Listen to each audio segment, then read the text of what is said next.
Si les dieux voulaient exaucer les vœux des mortels, il y a longtemps que la terre serait déserte, car les hommes demandent beaucoup de choses nuisibles au genre humain. Celui qui ne sait pas se contenter de peu ne sera jamais content de rien. La vraie sagesse, la vraie supériorité ne se gagne pas en luttant mais en laissant les choses se faire d'elles-mêmes. Les plantes qui résistent au vent se cassent, alors que les plantes souples survivent aux ouragans.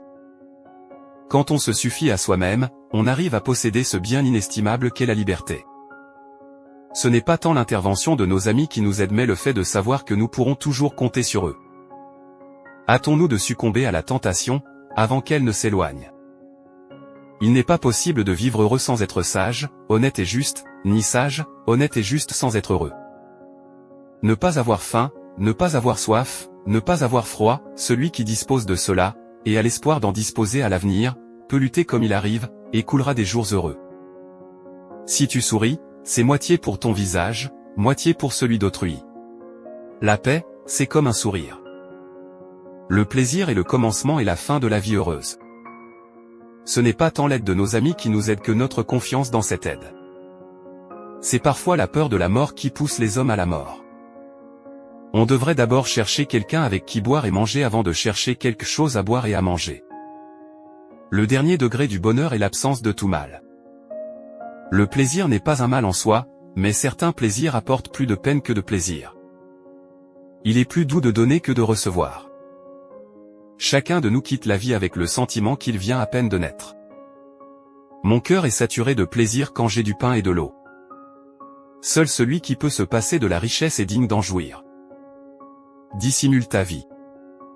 Personne, voyant le mal, ne le choisit, mais attiré par l'appât d'un bien par un mal plus grand que celui-ci, l'on est pris au piège. Dans la recherche commune des arguments, celui qui est vaincu a gagné davantage, à proportion de ce qu'il vient d'apprendre. Rien ne peut suffire à celui qui considère comme étant peu de choses ce qui est suffisant.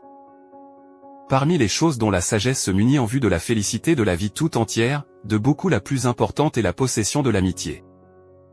Il vaut mieux échouer par mauvaise fortune, après avoir bien raisonné, que réussir par heureuse fortune, après avoir mal raisonné. Ce n'est pas seulement le nombre des atomes, c'est celui des mondes qui est infini dans l'univers. Une vie heureuse est impossible sans la sagesse, l'honnêteté et la justice, et celles-ci à leur tour sont inséparables d'une vie heureuse. Des mets simples donnent un plaisir égal à celui d'un régime somptueux si toute la douleur causée par le besoin est supprimée, et, d'autre part du pain d'orge et de l'eau procurent le plus vif plaisir à celui qui les porte à sa bouche après en avoir senti la privation.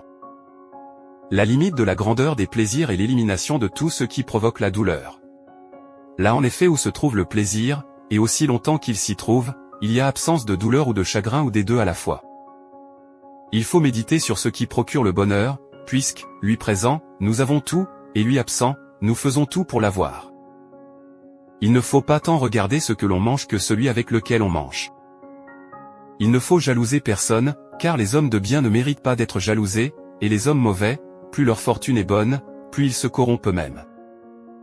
Tout plaisir est, de par sa nature même, un bien, mais tout plaisir ne doit pas être recherché, pareillement toute douleur est un mal, mais toute douleur ne doit pas être évitée à tout prix. L'amitié fait le tour du monde et nous convie tous à nous réveiller pour la vie heureuse. L'homme qui a l'âme en peine est importun ni à lui-même ni aux autres. À l'égard de toutes les autres choses, il est possible de se procurer la sécurité, mais, à cause de la mort, nous, les hommes, nous habitons tous une cité sans murailles. Il n'y a rien à redouter dans le fait de vivre, pour qui a authentiquement compris qu'il n'y a rien à redouter dans le fait de ne pas vivre. Parmi les désirs, les uns sont naturels et nécessaires, les autres naturels et non nécessaires, et les autres ni naturels ni nécessaires, mais l'effet d'opinion creuse. La nécessité est un mal, il n'y a aucune nécessité de vivre sous l'empire de la nécessité. Chez la plupart des hommes, le calme est léthargie, l'émotion fureur. Il est évident que le discours long et le discours bref aboutissent au même. On ne peut pas être sans crainte quand on inspire la crainte. Il faut se dégager soi-même de la prison des affaires quotidiennes et publiques. L'âme vile est enflée d'orgueil dans la prospérité et abattue dans l'adversité. Tous nos actes visent à écarter de nous la souffrance et la peur. Toute amitié doit être recherchée pour elle-même, elle a cependant l'utilité pour l'origine. Ne fais rien dans ta vie, qui te fasse redouter que ton voisin en prenne connaissance.